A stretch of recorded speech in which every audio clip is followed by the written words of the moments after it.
오늘은 노하늘 아래에서 마지막 시간입니다. 말씀을 듣지 못하신 말씀이라는 제목으로 하나님 말씀을 전하겠습니다. 사랑하는 성도 여러분, 우리는 지난 2주 동안 마른 땅을 함께 걸었습니다. 첫 번째 시간에는 우리가 그리시넷가에 있었죠. 하나님께서 엘리야를 그리시넷가로 보내셔서 까마귀를 통하여서 먹이시는 모습을 보았습니다.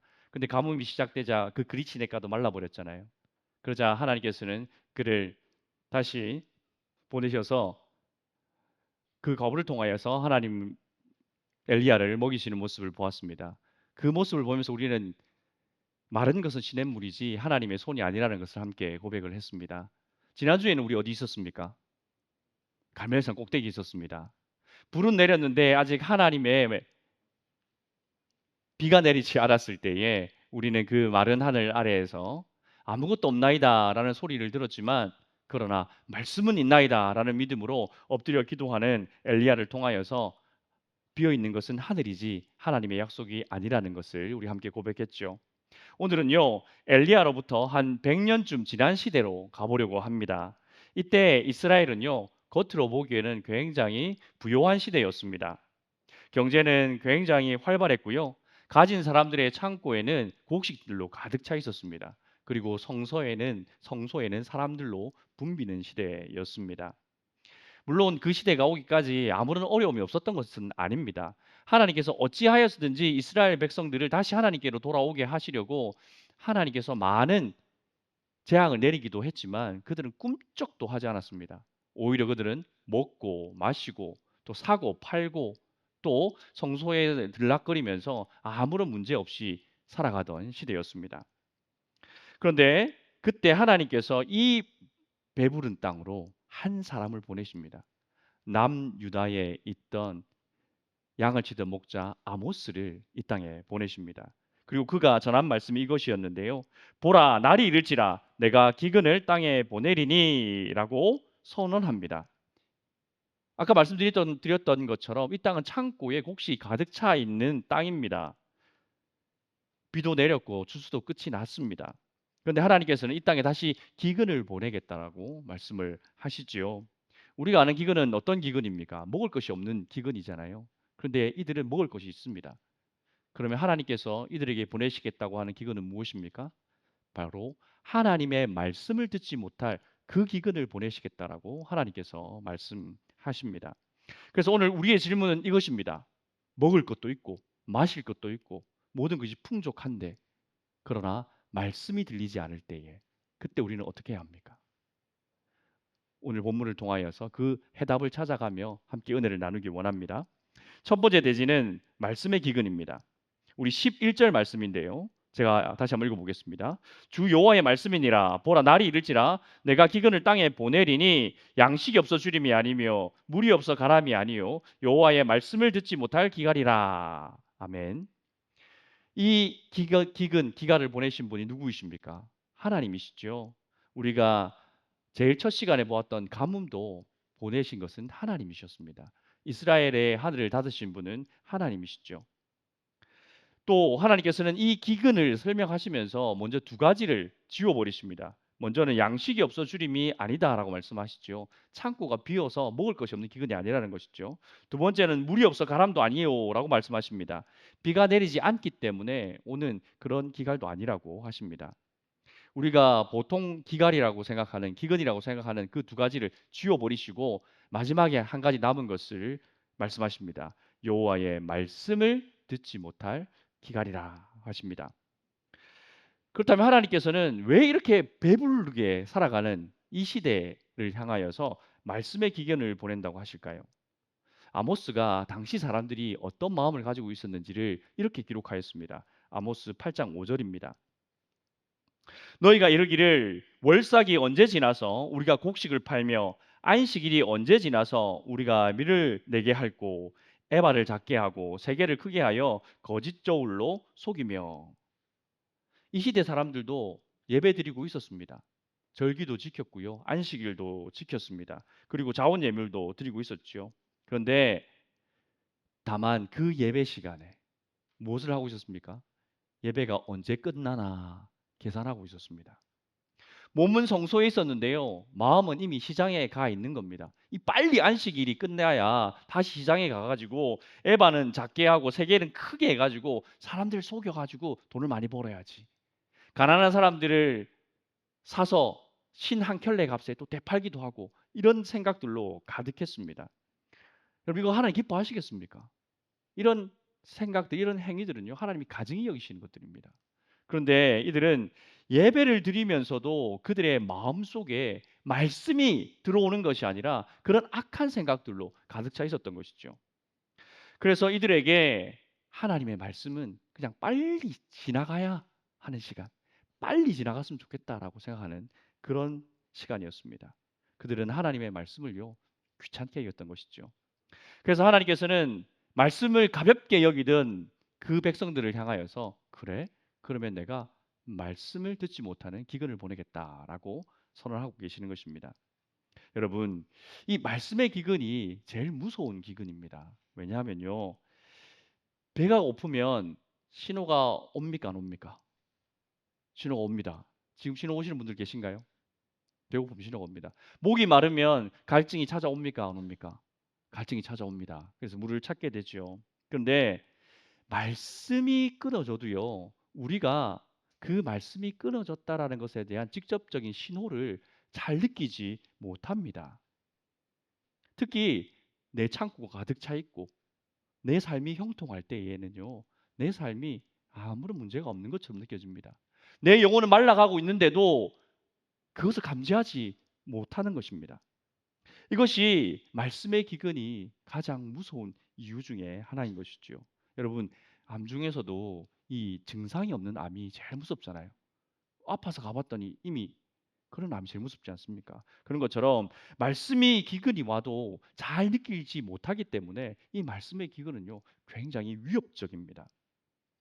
물과 양식의 기근이 찾아오면 우리는 적어도 그 결핍을 느끼고 어떻게든 그것을 채우려고 하는데 말씀이 부족하고 말씀을 듣지 못하는 기근이 찾아왔을 때에는 우리는 무감각해질 수 있다라는 것입니다. 여러분, 지금 여러분의 영혼의 상태는 어떠십니까? 말씀을 향한 갈급함, 갈망이 있으십니까? 아모스 시대와 우리 시대는 많이 떨어져 있어서 뭐 많이 다를 것 같지만 그런데도요 비슷한 것이 있습니다. 아모스 시대 사람들도요 말씀이 없지 않았습니다. 그들은 성소가 있었고 절기가 있었고 또 선지자들이 선포하는 말씀이 있었습니다. 우리도 그렇지 않습니까? 우리도 요즘은 이 스마트폰에 말씀을 늘 가지고 다니지 않습니까? 원하면 언제든 성경을 읽을 수 있습니다. 설교는요 언제든지 들을 수 있습니다. 원하기만 하면. 매주 드려지는 예배 속에서 하나님 말씀은 끊임없이 선포되고 있습니다. 그런데 그 중에서도 그렇게 말씀이 선포되어지고 그렇게 말씀을 가까이 할 수 있는 환경에 있음에도 불구하고 우리의 영혼은 메말라갈 수 있다라는 것입니다. 우리도 예배를 드리면서 다음 일정, 다음 스케줄을 생각할 때가 있지 않습니까? 예배를 드리면서 언제 끝나나 해서 시계 쳐다볼 때가 있지 않습니까? 벌써부터 시계 보신 분들은 회개하셔야 됩니다. 이제 일대지도 안 했는데. 말씀을 듣다가 그 말씀이 내 삶을 건드리면 마음을 확 닫아버립니다. 성경을 읽다가도 내 마음에 찔리는 말씀이 나오면 그 말씀 얼른 넘어가 버리기도 합니다. 예배를 드리면서 말씀을 마음에 담고 다시 세상으로 나가는 것이 아니라 예배 끝나면 마음을 비우고 말씀도 비우고 어제와 똑같은 모습으로 우리는 살아갑니다. 문제는 그럼에도 불구하고 그것이 아무런 문제가 없다라고 생각하는 것입니다. 다 그렇게 신앙생활 하지 않나? 나만 그런 거 아니잖아. 가볍게 여기다는 것이죠. 여러분, 그것이 바로 아모스 시대의 사람들의 자리였습니다. 그들도 성소에 가서 하나님 이름 부르며 예배 드렸다니까요. 우리는 내 형편이 마르는 것에 대해서는 굉장히 두려워합니다. 통장이 마르거나 건강이 마르거나 관계가 말라갈 때 우리는 굉장히 두려워합니다. 그런데 말씀의 기근이 찾아와서 말씀에 메말라 가고 있는데 내 영혼이 굶주리고 있는데도 불구하고 우리는 그것을 잘 느끼지도 못할 뿐더러 그냥 대수롭지 않은 일로 그냥 넘어갈 때가 많습니다. 내 마음에 은혜가 없고 내 마음에 성령의 충만함이 없는데 불구하고 뭐 신앙생활 하는 게 뭐 늘 성령 충만할 수 있나? 말씀으로 충만할 수 있나? 또 때가 되어서 또 시간이 되면 하나 은혜 베풀어 주시겠지. 그렇게 생각하면서 가볍게 그냥 넘긴다는 것입니다. 그런데 오늘 우리가 정말 하나님 앞에 물어야 할, 그리고 간구해야 될 것은, 하나님, 내 형편이 지금 너무 메말랐습니다. 하나님, 내 인생의 가뭄이 너무 오랫동안 지속되고 있습니다. 이것에 대하여서 간구하기 전에, 하나님, 내 영혼이 너무 메말라 있습니다. 내 마음속에 하나님을 향한, 말씀을 향한 그 갈망이 너무 희미해져 있습니다. 주님, 어떻게 하면 좋습니까? 이것을 간구해야 하는 것입니다. 오늘 우리는 내 형편이 마른 것보다 내 영혼이 메말라 있는 것에 대하여서 하나님 앞에 간구하는 그런 시간이 되시기를 주님의 이름으로 축복합니다. 두 번째 대지는 찾아도 얻지 못하는 날입니다. 하나님께서는 말씀의 기근이 찾아왔을 때에 그것이 얼마나 비참한지에 관하여서 말씀을 통하여서 우리에게 보여주십니다. 그렇게 하나님의 말씀을 귀찮아하고 빨리 끝났으면 좋겠다, 빨리 끝나고 시장 가서 장사해야 되고 빨리 가서 돈 벌어야 되는데 왜 이렇게 설교가 길고 왜 그렇게 예배는 긴 거야 했던 사람들이 이제 하나님의 말씀을 찾아 나서기 시작합니다. 12절 말씀입니다. 사람이 이 바다에서 저 바다까지, 북쪽에서 동쪽까지 비틀거리며 여호와의 말씀을 구하려고 돌아다녀도 얻지 못하리니. 오해하시면 안 되는데요. 백성들이 갑자기 회개해가지고, 야, 우리가 잘못했다, 다시 여호와께로 돌아가자, 말씀을 들어야겠다, 그렇게 말씀을 찾아 헤매는 게 아닙니다. 이 이야기는요, 앞으로 닥칠 말씀의 기근이 얼마나 철저할 것인지에 대하여서 하나님이 보여주시는 이미지입니다. 이 바다에서 저 바다로, 북쪽에서 동쪽까지 하나님의 말씀 한 말씀이라도 듣고 싶어서 아무리 찾고 헤매어도 너희들은 한 말씀도 듣지 못할 것이다 라고 하나님께서 경고하시는 것입니다. 그들이 왜 하나님의 말씀을 얻지 못합니까? 덜 간절해서요? 아니면 덜 멀리 갔기 때문에 더 멀리 갔어야 되는데? 아닙니다. 하나님께서 말씀을 끊으셨기 때문입니다. 하나님이 말씀을 끊으시면 인간은 하나님의 말씀을 들을 방법이 없습니다. 그러면 그렇게 하나님의 말씀이 끊어진 인간은 그럼 어떻게 살아갈까요? 그냥 말씀이 끊어졌으니까 그냥 살아갈 것 같습니까? 아닙니다. 아무것도 붙들지 않고 조용히 지내는 것이 아니라 그때 사람들은 다른 것을 붙들기 시작합니다. 사울을 통하여서 그 상태의 비참함을 우리에게 정말 잘 보여주는데요. 사울이 하나님의 말씀을 듣지 못한 인간이 어디까지 비참해질 수 있는지를 보여줍니다. 하나님께서 사울에게 꿈으로도 우림으로도 선지자로도 말하지 않으니까 어떻게 합니까? 엔돌에 있는 신접한 여인을 찾아가서 뭐라 부탁합니까? 사무엘을 불러 올리라고 합니다. 무섭지 않습니까, 여러분? 하나님이 세운 왕입니다. 하나님이 기름 부어 세운 왕입니다. 그런데 이제 하나님이 말씀하시지 않고 하나님의 말씀이 끊어지자 신접한 여인을 점쟁이 찾아간 거예요. 무당을 찾아간 겁니다. 죽은 사무엘 불러 올려라. 이렇게 같이 사람이 나락으로 떨어질 수 있는 것입니다. 이처럼 하나님의 말씀을 잃어버린 인간은요, 그냥 침묵 속에 살아가는 것이 아니라 다른 것을 찾아 헤매기 시작한다는 것입니다. 오늘 말씀 14절에서도 똑같은 일이 벌어집니다. 제가 이게 예언서다 보니까 이 번역이 어렵게 되어 있어요. 그래서 제가 세 번역으로 한번 읽어드리겠습니다. 8장 14절입니다. 사마리아의 부끄러운 우상을 의지하고 맹세하는 자들, 다나 너의 신이 살아있다, 브엘세바야 너의 신이 살아있다라고 맹세하는 자들은,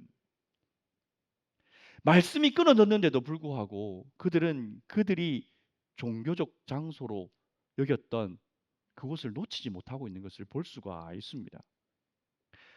그런데 아모스 5장에 가보면 하나님께서 놀라운 말씀을 하십니다. 아모스 5장 4절과 5절입니다. 우리 같이 한번 읽어봅시다. 시작. 너희는 나를 찾으라. 그리하면 살리라. 베델을 찾지 말며 길갈로 들어가지 말며 브엘세바로도 나아가지 말라. 어디 가지 마라 그럽니까? 베델 찾지 말고 길갈로 들어가지 말고 브엘세바로도 가지 말라라고 하나님 말씀하시죠. 이것들이 어떤 곳입니까? 당시 사람들이 이곳에 가면 하나님이 계시다고 생각했던 장소들이에요. 그런데 하나님께서 그곳에 가지 말라라고 말씀하십니다. 당시 사람들은 그곳에 가서 하나님을 만날 수 있을 것이라고 생각했습니다. 그 장소에 찾아가는 것이 신앙의 모습이라고 생각했습니다. 그럴 수 있죠. 그럴 수 있습니다. 그런데 하나님께서 뭐라 말씀하시냐면 그곳을 찾는 것과 나를 찾는 것은 전혀 다른 일이다라고 말씀하고 계십니다. 이 사실을 아모스 4장이 더 날카롭게 보여주는데요. 이것도 제가 세 번역으로 한번 읽어드리겠습니다. 너희는 베델로 몰려가서 죄를 지어라. 길갈로 들어가서 더욱더 죄를 지어라. 아침마다 희생 제물 바치고 사흘마다 11조 바쳐 보아라. 또 누룩 넣은 빵을 감사 제물로 불살라 바치고 큰 소리로 알리면서 자원 예물을 드려 보아라. 이스라엘 자손아, 바로 이런 것들이 너희가 좋아하는 것 아니냐? 주 하나님의 말씀이다. 요약하면 지금 너희들이 그곳에 가서 예배라고 드리고 있는 그 예배의 행위 자체가 나를 향한 죄다, 악하다라고 하나님께서 말씀하고 있는 것입니다. 그리고 마지막 문장을 보십시오. 바로 이런 것들이 너희들이 좋아하는 것이잖아. 하나님이 좋아하는 것이라고 말씀하십니까? 사람이 좋아하는 것이라고 말씀하십니까? 너희들이 좋아하는 거잖아. 나는 이거 싫다라는 얘기입니다. 너희들이 그렇게 장소를 찾아가 단을 찾아가고 무엘세바를 찾아가서 그렇게 예배의 행위를 하는 것조차 나는 너무 싫다라고 하나님께서 말씀하고 계시는 것입니다. 아침마다 제물 드리고 11조 드리고 큰 소리를 자랑하면서 난 이만큼 자원 예물 드리는 사람이야라고 하면서 예물도 드리지만 그 예배의 목적이 무엇입니까? 하나님을 기쁘시게 하는 겁니까? 아니면 자기 자신을 기쁘시게 하는 겁니까? 자기 자신을 기쁘게 하려고 그렇게 종교적인 행위를 하는 것에 대하여서 하나님은 그만해라라고 말씀하고 계시는 것입니다. 성도 여러분, 이것이 말씀을 잃어버린 인간의 비참함입니다. 말씀을 떠난 사람은요, 하나님을 버리고 아무것도 믿지 않는 사람이 아닙니다. 오히려 자기가 원하는 하나님을 만들어내요. 그리고 열심히 섬깁니다. 최선을 다합니다. 그러면서 나는 하나님을 잘 섬기고 있어 라고 스스로에게 말합니다. 그들이 만들어낸 하나님은 어떤 하나님입니까? 내 삶을 건드리지 않는 하나님 아닐까요?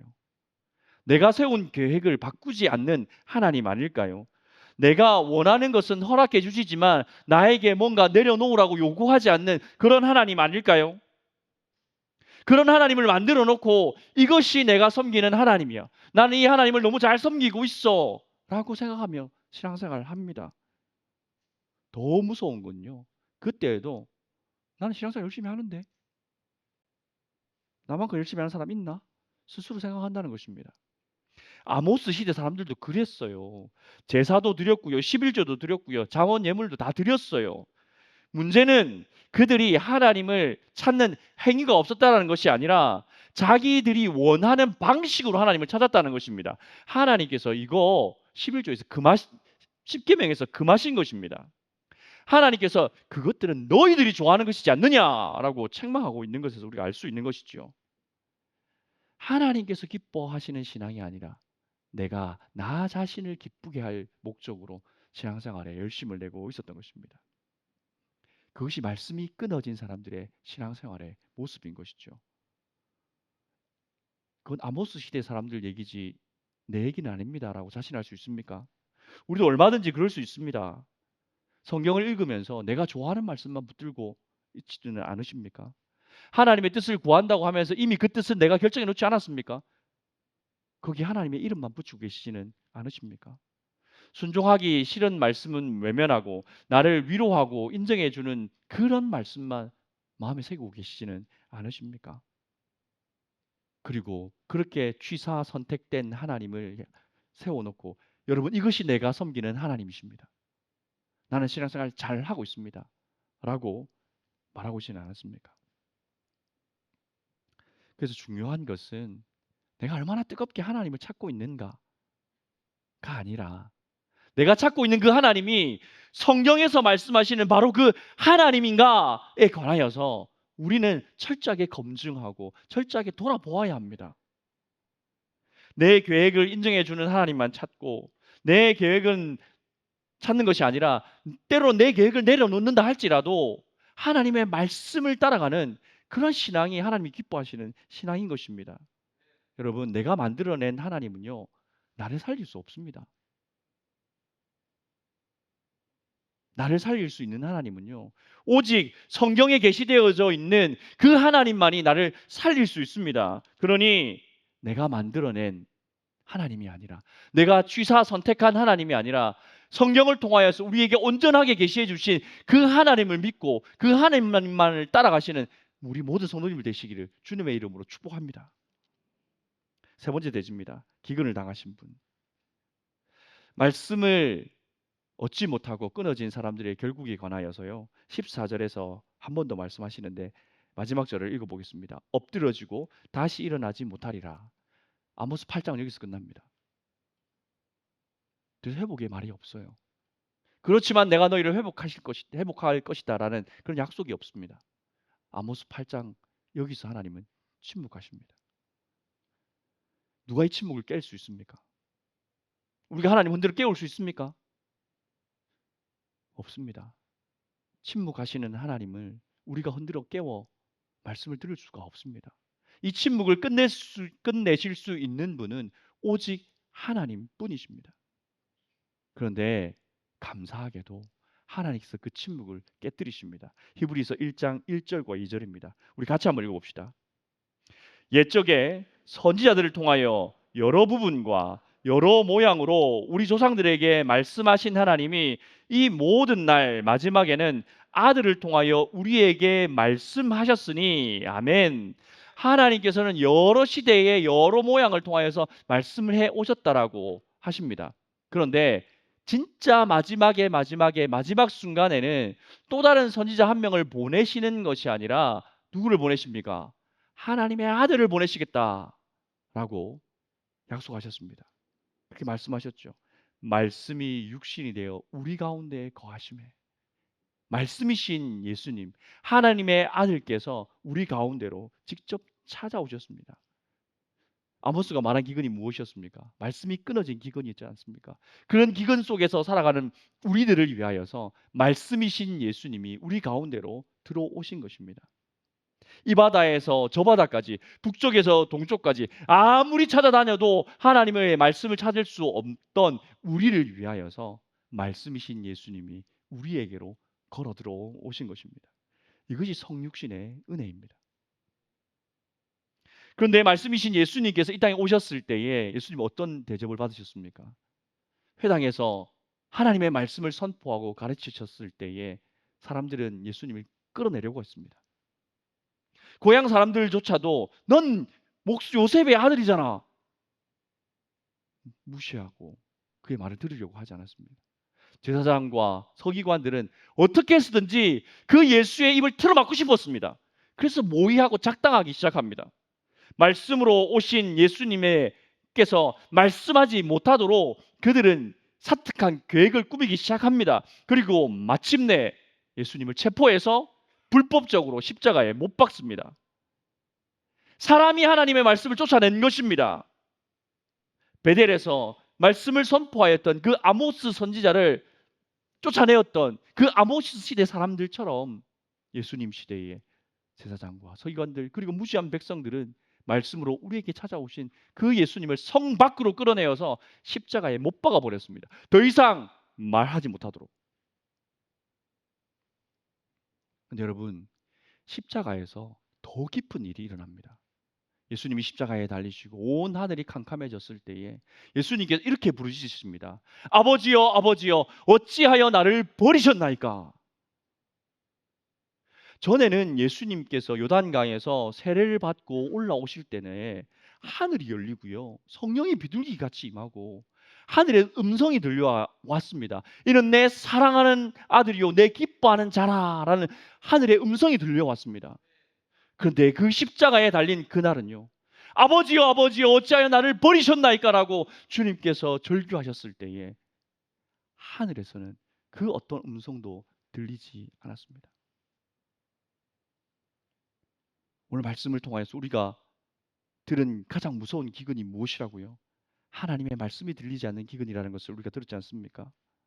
그 기근을 예수님께서 십자가에서 당하신 것입니다. 참으로 높 하늘 아래에 서신 분은 바로 우리 예수님이셨던 것이죠. 우리가 받아야 할 그 하나님의 말씀의 기근을 예수님께서 당하신 것입니다. 우리가 받아야 할 그 심판을, 우리가 받아야 할 그 저주를 예수님께서 십자가에서 받으신 것입니다. 그리고 그 십자가 위에서 하나님 아버지께서 침묵하실 때에 그것이 얼마나 무서운 일인지, 그 자리가 얼마나 처절한 자리인지를 예수님은 온몸으로 받아내셔야만 했습니다. 그렇게 예수님께서 십자가에서 침묵을 당하셨기 때문에 이제 우리가 누리는 은혜는 무엇입니까? 하나님께서 우리를 말씀이 없는 자로 버려두지 아니하셨다는 것입니다. 예수님께서 하나님의 그 음성을, 말씀을 듣지 못하는 자리에 매달리셨기 때문에 이제 우리는 하나님의 말씀을 들을 수 있는 자리에 세워진 줄 믿으시기 바랍니다. 그분에게 하늘이 닫혀 있었기 때문에 이제 우리는 하나님 아버지께로 나아갈 수 있는 길이 열린 것입니다. 그분이 버림을 받으셨기에 이제 우리는 하나님의 자녀로 입양되어서 하나님의 말씀을 들을 수 있는 자리로 이끌림을 받은 것입니다, 여러분. 이것이 예수님께서 십자가의 침묵을 당하셨기 때문에 우리가 누리는 은혜인 것이죠. 사랑하는 성도 여러분, 오늘 말씀을 통하여서 하나님께서는 가장 무서운 기근에 대하여서 우리에게 알려주셨습니다. 하늘이 닫히는 것이 아니라 말씀이 끊어지시는 것이라고 하셨죠. 말씀이 없어서 엎드려지고 다시 일어나지 못할 그런 심판을 받을 수밖에 없는 우리를 위하여서 예수님께서 대신 심판을 받으심으로 우리를 다시 일으켜 세워주셨습니다. 그래서 높 하늘 아래에서 우리가 구해야 할 것은 비를 내려달라는 간구가 아니고요, 내 마른 형편을 나아지게 해달라고 간구해야 될 것이 아니라 말씀이신 예수 그리스도를 간구해야 하는 것입니다. 여러분, 시냇물이 마르고요, 하늘이 비어 있어도 하나님의 말씀이 우리와 함께 하시면요, 우리의 영혼은 절대 망하지 않습니다. 절대 마르지 않습니다. 그런데 내 창고에 먹을 것이 가득하고 내 마음속에 나를 즐겁게 하는 것이 가득 차 있다 할지라도 하나님의 말씀이 없으면요, 그 영혼은 말라 비틀어진 그 마른 뼈와 같은 것입니다. 그래서 우리는 다시 말씀으로 돌아가야 합니다. 내가 듣고 싶은 말씀이 아니라 하나님이 말씀하시는 그 말씀 앞에 우리는 다시 서야 합니다. 내 생각에 맞는, 내 취향에 맞는 하나님을 취사 선택해서 그 말씀을 듣는 것이 아니라 어떤 말씀이든지 하나님이 말씀하실 때에 그 말씀을 받는 자리로 우리는 나아가야 하는 것입니다. 위로를 주고 용기를 주고 희망을 주고 소망을 주는 그런 말씀만 듣는 것이 아니라 때로는 책망하고 때로는 회개하라고 말씀하실 때에도 그 말씀을 마음판에 새기는 것이 말씀에 부요한 자의 삶의 모습인 것입니다. 여러분, 아모스 시대의 사람들의 비극이 어떻게 시작된 줄 아십니까? 말씀이 없어서 시작된 것이 아니라 말씀이 있었는데 그 말씀을 듣지 않았기 때문에 시작되었습니다. 지금 우리에게 지금 말씀 있지 않습니까? 하나님은 지금 우리에게 말씀하고 계십니다. 그럼 지금이 은혜의 때인 줄 믿으시기 바랍니다. 그러니 말씀하실 때 들읍시다. 돌이킬 수 있을 때에 다시 하나님의 말씀 앞으로 돌아갑시다. 말씀에 순종할 수 있을 때에 여러분 순종합시다. 말씀의 기근이 여러분 삶 가운데 전혀 없을 것이라고 어떻게 확신할 수 있습니까? 말씀으로 우리에게 찾아오신 그 예수님만 바라보시고 그 예수님을 통하여서 늘 말씀으로 충만한 삶을 살아가시기를 주님의 이름으로 축원드립니다. 사랑하는 성도 여러분, 시냇물이 말라도요, 하나님의 손은 마르지 않았습니다. 하늘은 비어 있어도 하나님의 약속은 비어 있지 않았습니다. 말씀이신 예수님께서 말씀을 듣지 못하셨고 침묵을 당하셨기 때문에 말씀이 이제 우리와 함께 계십니다. 그러니 여러분, 인생에 가뭄이 온다 할지라도 기근이 온다 할지라도 그 말씀 앞에 서 계십시오. 그 말씀이 우리의 길이요 진리요 생명입니다. 말씀으로 우리와 함께 하시는 그 주님과 동행하시는 삶을 살아가게 되시기를 주님의 이름으로 축원드립니다. 아멘. 우리 시리즈를 마치면서 함께 힘차게 구호 외치고 기도 자리로 나갔으면 좋겠습니다. 제가 선창하면 여러분 뒷부분을 외쳐주시면 되겠습니다. 한 번 더 누르시면, 네, 제가 선창하겠습니다. 말씀이 있으면 말씀이 있으면, 말씀이 있으면, 아멘. 다시 한번 할까요? 말씀이 있으면, 말씀이 있으면, 말씀이 있으면, 아멘. 우리의 말씀을 우리에게 찾아오신 그 예수님을 함께 찬양하며 나갑시다.